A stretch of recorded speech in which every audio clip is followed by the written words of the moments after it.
Hey guys, welcome back to Red Devil TV. Newcastle 1, Manchester United 1, a horrible game.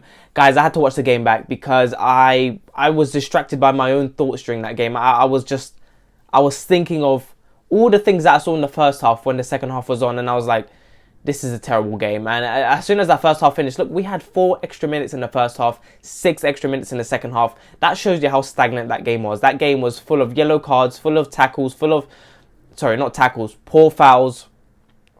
You know, when you look at it, look, there was no good passing, no good link-up play. Defensively, we looked quite terrible. Out of position. Varane's fault for the first goal in terms of losing the ball. He gets pounced on. Dalot got troubled multiple times by Saint-Maximin. And you know what? Look, when I talk about Dalot, I think he's been a good fullback in the last few games. But I think one weakness he will have defensively is his 1v1s are not good. In Wan-Bissaka's, that's one of his best attributes. And one thing that Dalot doesn't have that is quite clear is his agility.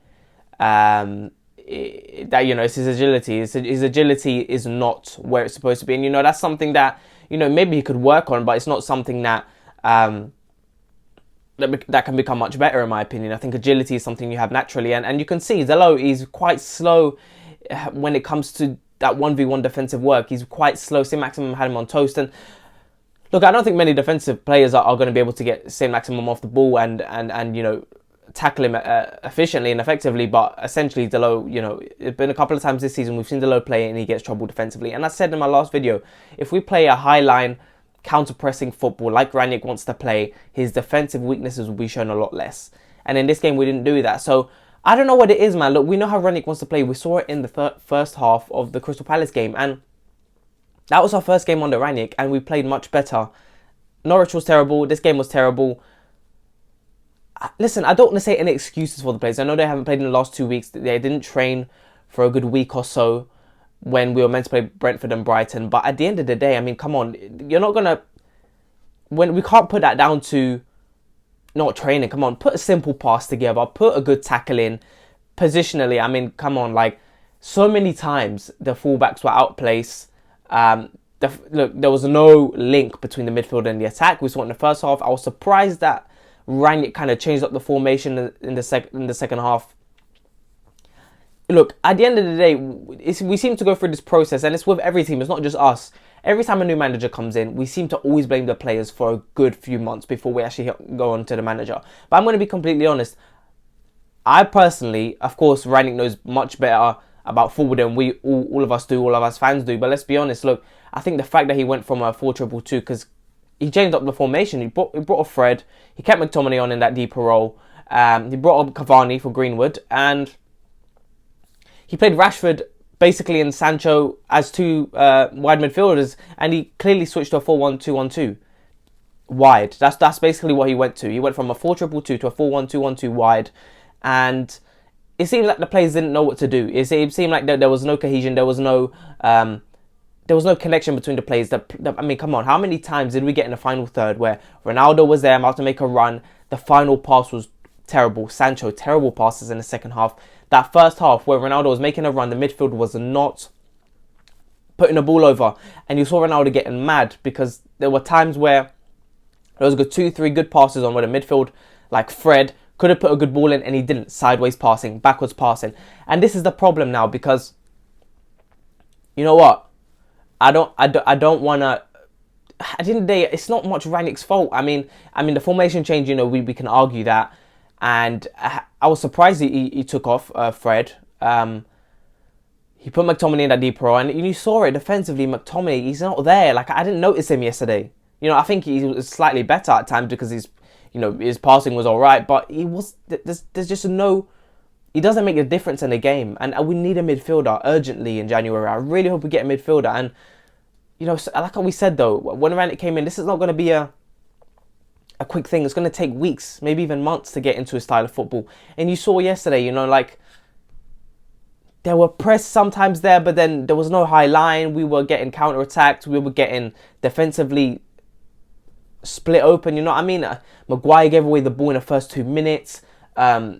They pounced straight on it. Varane wasn't great. He just came back though. So, sometimes you got... This is the annoying thing though. It's going to come a time where you can't use all these excuses. You can't say, it's going to take time. Are they getting used to the formation? The style of football, the intensity. There's gonna come in a few weeks where people are gonna be like, listen, there's no excuse here. Like, you need to play like how he plays, and this is the difference between us and a Man City or a Liverpool. When we are playing bad, we can lose a good 4-0 or 5-0. But when we play amazingly, we can probably win again another 4 or 5-0. So we lose either 4 or we win 5. You know what I mean? So when it comes to Man City or Liverpool, if they play bad, they're still probably going to win around 2-0 or 3-0. With us, if we play really bad, we're probably going to lose. Sorry, what I meant was if Liverpool and Man City play terribly in a game, in their standards, for their standards, they're probably still going to win a 2 or 3-0. If we play terribly, we're not winning. We're definitely losing. We're talking 4-5-1. Like, yesterday could have been 5-1. Maximum had I thought he was going to be man of the match for them. But he could have scored a good 2, 3, maybe 4 goals. De Gea saved us again. How many times did De Gea make a world-class save?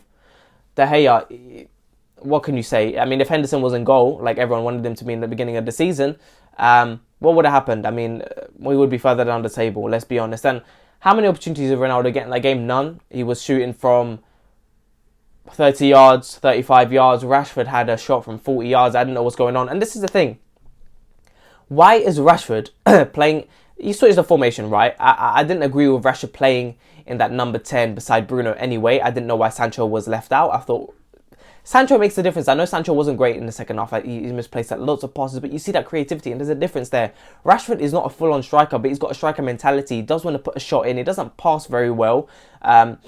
He lost the ball so many times yesterday, and Sancho makes a difference in the midfield. I know he didn't play great, but he does make a difference. And I found it weird that when he took off Fred, okay, why are you playing Rashford and Sancho together? You got Bruno by himself as a cam feeding to Cavani and Ronaldo. Why don't you put Van der Beek next to Sancho? Van der Beek is someone who is going to pass. He's going to look for the forward pass. He is going to press. And Rashford wouldn't really see that. Look, it's just confusing me. Like, and I don't want to get onto Rangnick, but I was a bit confused, And of course it's the player's fault, man. Just look at the passes. Look at the defending. Look at the positional sense of the players. Look, the attacking players had a graveyard shift. You know what I mean? Like, Greenwood was when he played, you didn't see him in the game. Ronaldo wasn't in the game. Even when Cavani came on, he did work hard, but he barely got the ball as well, Cavani. And that goal, again, it came out of nowhere. I mean, Delot put a good cross in. It hit the defender and it kind of bounced off to Cavani, and then he shot again and it rebounded off the Newcastle defender and it went in the goal. You know what I mean? Wilson, he came off. Say Maximum came off and I thought, here we go. We're probably going to score now. It's probably going to be 2-1. Newcastle had another 3 opportunities that they could have scored in the last 10 minutes of the game. So, guys, I don't know what to say, man. I'm still quite in shock of what I saw yesterday, but there's clearly a lack of connection there with the players. That Burnley game, I don't know what to say. That's in 2 days. That's a quick turnaround. It's at home. I think Cavani and Ronaldo should have started anyway. So, guys, let me know what you think, but every player was poor. I can't think of a player that was great apart from De Gea. Like, Tellers wasn't great. The fullbacks weren't great. Centre-backs, there was no connection there. Varane wasn't looking great. Of course, he just came back. Maguire wasn't. We look at times in the game where you see one player do well and like, oh, good. But then, like, you try to be positive, but they were terrible throughout the game. You know what I mean? Like, and I think this is why the standards have kind of dropped in this team, because we've gone to such a low place where the team should be at. So, I thought Bruno lost the ball multiple times. Sancho, again, misplaced passes. Like I said, Rashford shooting from everywhere. Why is he playing in that position, Rashford? I don't understand why he's playing in that position. Rangnick, I fully expected Rangnick to play Van der Beek. If I was Van der Beek, I would leave. He's not got a first team spot. A starting spot, I mean. If I was him, I'd just leave. You know what I mean?